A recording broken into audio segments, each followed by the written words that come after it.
Rob Zombie's Halloween 2 takes place 1 year after the events of the first film. We're following Laurie Strode in her broken state, and she's trying to figure out what she needs to do to try to get back to a normal life. And we also have Dr. Loomis on the other side of this film. Guess what? He wrote another book about Michael Myers. Wow. Hey everybody, how you doing out there? So I am on the second and final Rob Zombie film. And I've already mentioned this, that I didn't get a chance to see this one at the theaters along with the new trilogy. So I just ended up buying them to actually have them in the collection. And when I bought this movie, I was disappointed. I mean, I tried to watch it a couple times and I was very disappointed of what I actually liked about 2007 Rob Zombie's Halloween. And then all of a sudden, this final watch, something actually clicked. And I actually just want to jump right into likes by saying that there. And the thing is that I actually had a decent amount of fun time watching this. I thought all the actors did a good job, even when I get to the dislikes of certain people there. But I think they all did a good job. I actually liked following the story a little bit more. Maybe it was because we're done with the whole Michael Myers came from a white trash family and he's just out there slaughtering people left and right, continuing to look for Laurie Strode one more time. I thought Rob Zombie's story was so much better. This is so much different than what we got in the original of the 1981 version. It's not just in the hospital. Yes, there is a scene, which I'll get to that here soonish, that, you know, it's not all about, oh, Laurie's in the hospital and Dr. Loomis is trying to figure out where Laurie went and try to protect her. I just thought what we got was completely, even though it's a bonkers kind of movie here, I did enjoy a decent amount of the bonkers here. Going with some of the actors, got to go with Brad Dourif. Now, okay, he didn't do a whole lot as Sheriff Brackett in the first one. He has a little bit more to actually do in this one. Well, I should say a lot more, because he's very powerful in his acting when he needs to be. He's very emotional when he actually needs to be. When someone actually dies, it's very close to him. So I really do enjoy what we get there. And he's also very funny. Hell, he's Chucky. He actually really knows his one-liners, so he's actually decently funny in this. There's actually a dinner scene with him, Laurie, and his daughter that I actually had a fun time with. You got Michael Myers, who once again is played by Tyler Mane, the 7-foot-tall MFer who's still very scary, someone that you don't ever want to meet in a dark alley. I still love the Michael Myers mask. Now, it sounds like I'm going to be copping out on this here, and maybe I am, but I don't really have an opinion about Michael Myers having a beard or Michael Myers actually taking off the Myers mask whenever he actually is not killing anybody. He only puts it on when he's about to pretty much wreck your day.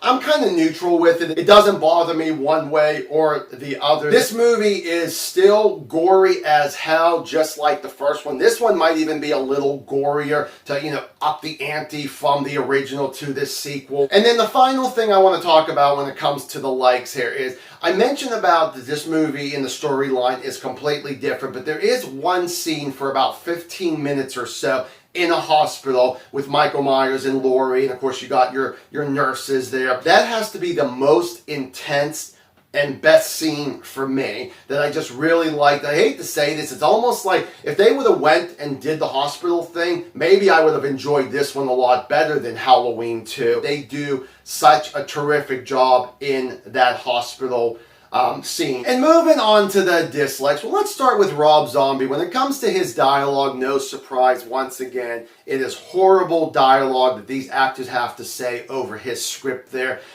And I really do think that he needs to kind of cull it with all the movies that he has directed and let somebody else actually write his scripts for him. Yeah, he could still continue directing and do his wackiness that he actually wants to do in his films, but I just always shake my head and roll my eyes. And out of all the ones that I have seen that he's directed and, of course, wrote, this has got to be the worst dialogue that I have ever heard from what characters have to say. And constantly have to say the word fuck. And it's just like, it's great to see it and hear it in an R-rated movie. But you know what?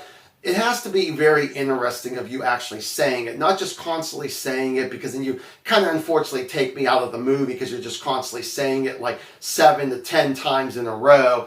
and it feels like it makes no freaking sense to constantly just use that word. Whenever he directed this movie, I can't quite put my finger on it, but there's something about his direction in this movie that I just was disappointed with. It just felt blah to me. Going back with the dialogue, there were these two characters, these two paramedics pretty early into the movie, and they start actually talking about another county where there's coroners having sex with dead corpses, dead female corpses.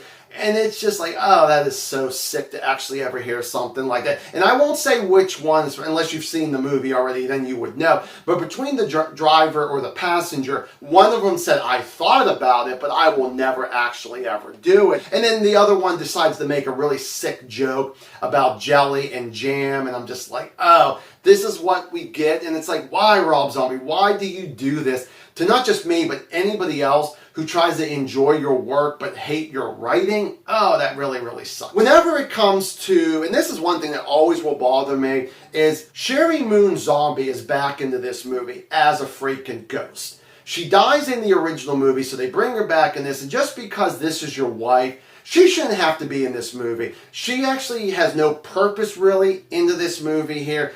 Well, I mean, maybe a small point she might, but it's just like it does not still make any sense that she needed to be in this. Like she's a Force ghost, like Star Wars. No, I don't want to see anything like that there. She's not a good actress. She didn't need to be in this movie, and that unfortunately does ruin a decent amount of the movie of the scenes that she's actually in there.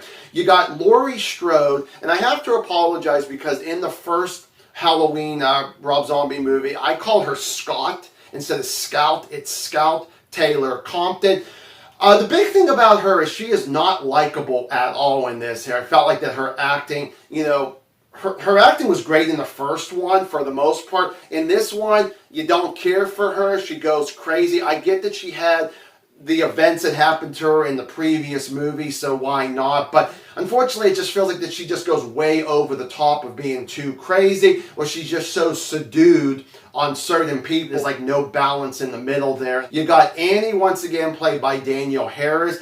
And unfortunately, as much as she didn't have a whole lot to do in that first movie, she has less to do in this movie here, which is very sad. She's pretty much in her house the entire time. Yes, she's gone through some hell herself with Michael Myers, so I'm sure because of Sheriff Brackett telling her, by the way, you're just going to stay here, and we're going to have protection around the clock, because in case this monster ever actually comes back. Because he's one of the few people that strongly believe that Michael Myers could still actually be out there taking people out. And that's another thing that I think is so freaking cliche that I wish Rob Zombie would have not went this way, where I think Laurie, I think Dr. Loomis is another one, and maybe a few other people that strongly believe that Michael Myers is dead.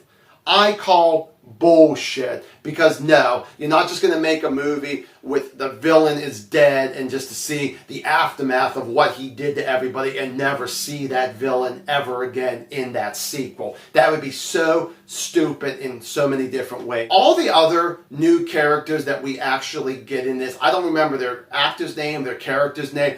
I did not care one bit for them. Yes, their acting was good, but I personally just did not actually care for them. And anytime Michael Myers took these people out, it was just like, oh, thank God. Okay, one less idiot in this movie. I apologize. I almost forgot to mention Dr. Loomis, played by Malcolm McDowell, one more time. I mentioned this in the intro. Yes, he writes a second book, and he's one of these people that completely believes Michael Myers is dead because of what the situation was. Evil never dies, no matter what horror icon that is there.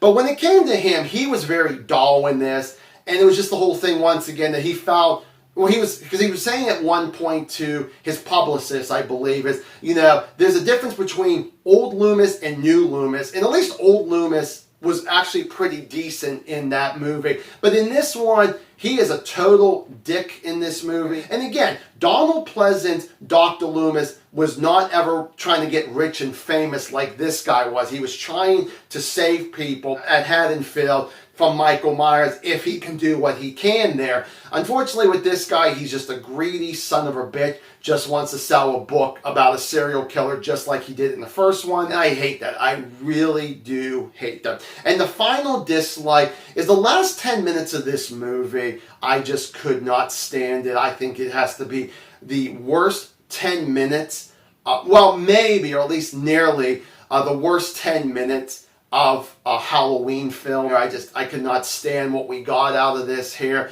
I was just like, oh, this is just so completely stupid. Rob Zombie's Halloween 2, I'm going to go 1.5 out of 4 stars. Have you seen this movie? Do you like it? Do you not like it? Give me a comment down below. We shall discuss it. Thank you guys so much for watching another review. I will see you guys in the next one. Bye.